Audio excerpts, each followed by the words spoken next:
ओम त्र्यंबकं यजामहे सुगंधिं पुष्टिवर्धनम् उर्वारुकमेव बन्धनान् मृत्योर्मुक्षीयमामृतात्।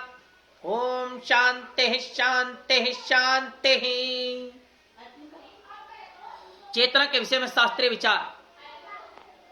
मांडुक्य उपनिषद में चेतना की 4 अवस्थाओं का वर्णन किया गया है। जागृत, स्वप्न, सुषुप्ति तथा तुरीय। चेतना की जागृत अवस्था वह है जो हमें प्रत्यक्ष रूप में दिखलाई देती है। हम जागते हैं, उठते बैठते हैं, बोलते चालते हैं, खाते पीते हैं। यह जागृत अवस्था है जिसे पाश्चात्य मनोवैज्ञानिक परिभाषा में सचेतनावस्था, कॉन्शियस स्टेट कहा जा सकता है। चेतना की द्वितीय अवस्था वह है जिसे शास्त्रों में स्वप्नावस्था या पाश्चात्य मनोवैज्ञानिक परिभाषा में अब चेतनावस्था, सब कॉन्शियस स्टेट कहा जा सकता है। चेतना की तृतीय अवस्था वह है जिसे शास्त्रों में सुषुप्ति अवस्था या पाश्चात्य मनोवैज्ञानिक परिभाषा में अचेतनावस्था, अनकॉन्शियस स्टेट कहा जा सकता है। पाश्चात्य मनोविज्ञान में चेतना की चतुर्थ अवस्था का कोई जिक्र नहीं है, परंतु मांडुक्य उपनिषद में जहां चेतना की अवस्था का उल्लेख है वहां चेतना की एक चतुर्थ अवस्था का वर्णन आता है, जिसे वहां चेतना की तुरीयावस्था, सुप्रा कॉन्शियस स्टेट और टू ट्रांसकेंडेंटल स्टेट का नाम दिया गया है।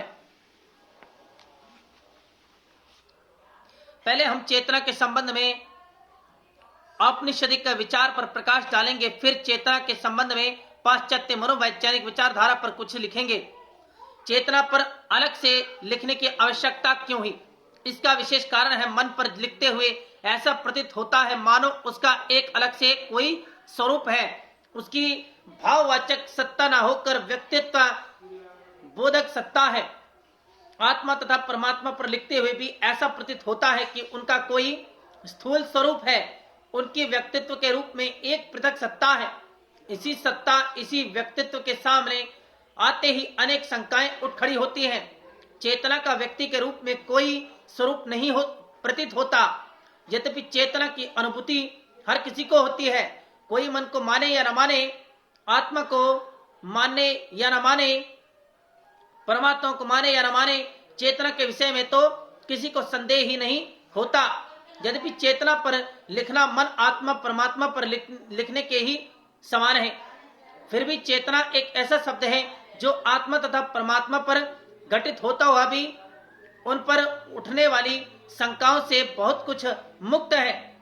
पिंड तथा ब्रह्मांड की चेतना जागृत, स्वप्न तथा सुषुप्ति रूपों में हर किसी के अनुभव में आती है। इसलिए आत्मा परमात्मा की परिभाषा में बोलने के स्थान में वैदिक संस्कृति ने चेतना की परिभाषा में भी सृष्टि के भीतर छिपे गूढ़ रहस्य को प्रकट किया है। मन आत्मा परमात्मा के संबंध में हर किसी के भिन्न भिन्न विचार बने हुए पाए जाते हैं।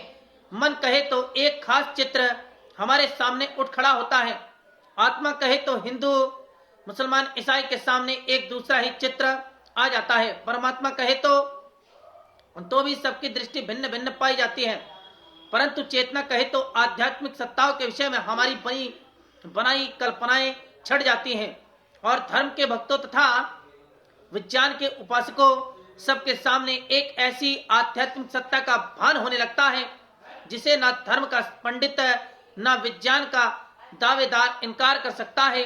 इसीलिए मांडुक्य उपनिषद ने इस चेतन शक्ति को प्रज्ञा का नाम दिया है। चेतना का चेतन रूप ही प्रज्ञा, ज्ञान कहलाता है। चेतना अर्थात ज्ञान, कॉन्शियसनेस के संबंध में यह कुछ शास्त्रीय चर्चा की जा रही है। ओम शम। आगे की बातें अगले अध्याय में। नमस्ते जी।